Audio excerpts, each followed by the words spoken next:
Have you ever sat through a sermon and thought, boy, this should just be a lot more interesting than what it is? Well, you know, the folks that sat at Jesus' feet were astonished, and there were crowds. And that leads us to Bible study number 164, Astonished Crowds. Hey everyone, this is Pastor Mark Pierce with Church Requel, and it's great to be with you on this Wednesday. I haven't had the chance to share as many Bible studies with you this week as I would like. We are in the midst of getting things really going for the church plant, so I apologize that I haven't been able to spend as much time with you as what I normally would love to do. But today we do have a chance to reach a milestone in our Bible study time, and that is to wrap up chapter 7 of the book of Matthew, which is the very end to the Sermon on the Mount. There are just two verses today, verses 28 and 29 of Matthew 7. And they read like this. And when Jesus finished these sayings, the crowds were astonished at his teaching, for he was teaching them as one who had authority and not as their scribes. Now, this might be a Bible lesson more for preachers than for anyone else, although I think we can all take a lesson from this. You know, I think there are just times where we relegate our concept of God's Word or theology or the study of the relationship between man and God to just one of those subjects that we don't even talk about, just because of the controversial nature of it, or just because, frankly, we're just not all that interested. But let me tell you, down at the deep core level, these are questions that people really want to know about. You know, in the midst of the work that I'm doing right now, we're working a lot with advertisement, and I'm seeing a lot of people out in the business world, and of course I get introduced to them as a pastor of a brand new church planting a brand new work here in Mansfield. And it's interesting the conversations that I have with people. Now, granted, they know me now as a pastor, but many of them have known me for many, many years as a financial planner, as a businessman. And it's just interesting the kinds of discussions that I get into with people. This morning, for example, I was sitting with a business representative talking about advertising. I think we might have talked about advertising for 10 or 15 minutes, but we spent a good half an hour afterwards just answering some questions, or maybe not even answering them, but just discussing the questions of theology and why things are the way they are. And there are some things here that happened in Jesus' life and Jesus' ministry that I think we can take some lessons from and that we can learn from. The first thing I think that we should take away from this is that this is something that attracts a crowd.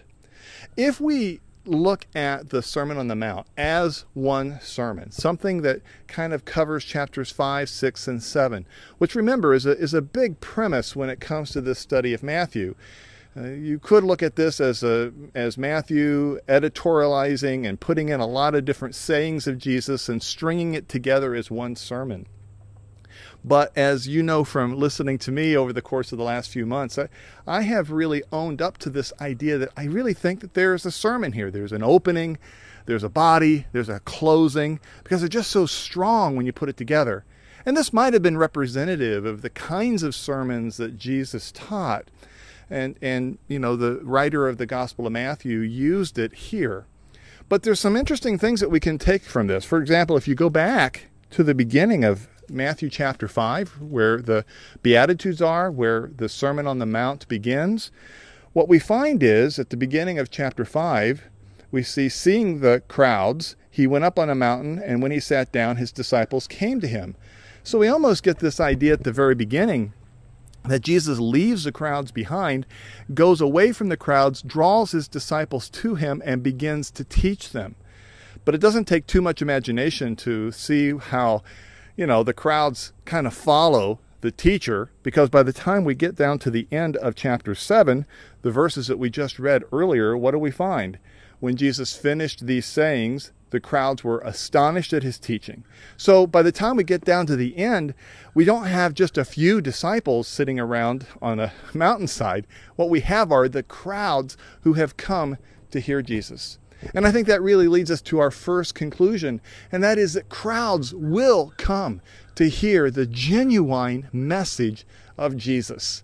And not only will they come, but the other thing that we see here is that the crowds were astonished. Do you see that word? The crowds were astonished at his teaching.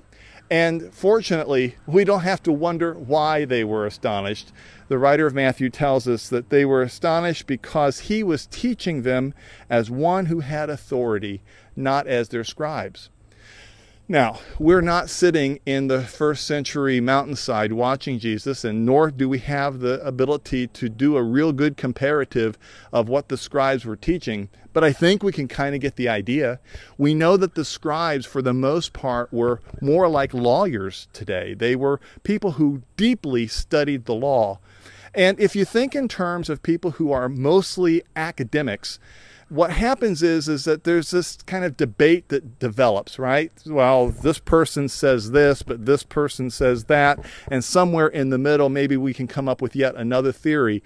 And so different scribes were teaching in different ways, with the idea being that no one person had any real strong message directly from God himself. But that's not how Jesus taught.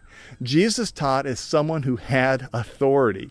He taught as if the very words that he had came not from a man's authority, not from an academic discussion, not from an expertise in the law, but came from God himself. And you know what? I think that's still true today.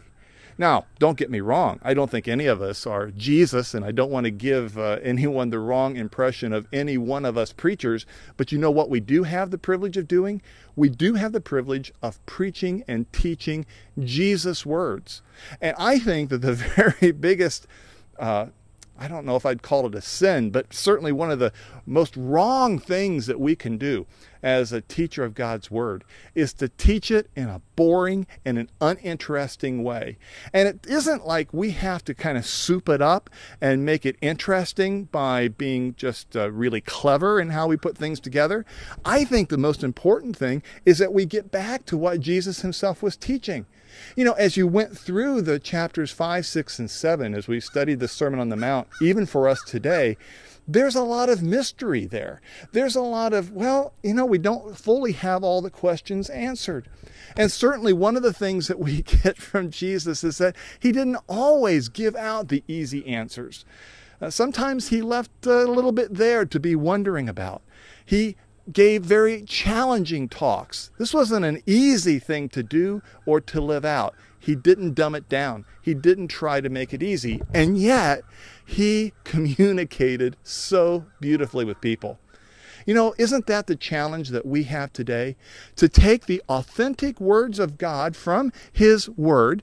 I mean, these are the message that's been handed down to us after 2,000 years from Jesus' very lips, communicated through the disciples, to the apostles, from the apostles, to the writers of the Gospels, held sacred for 2,000 years, and we still have them today. How dare we, as a messenger of this good news of the gospel, do anything other than present them honestly and present them in a way that is still astonishing?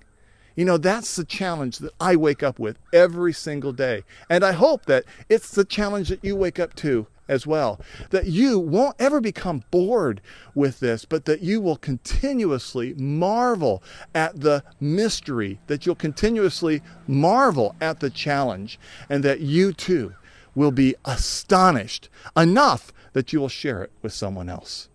Well, hey, that's how it looks from my point of view. Congratulations if you've been hanging with me. We finally have finished Matthew chapter 7. You come back next time and we'll begin Matthew chapter 8.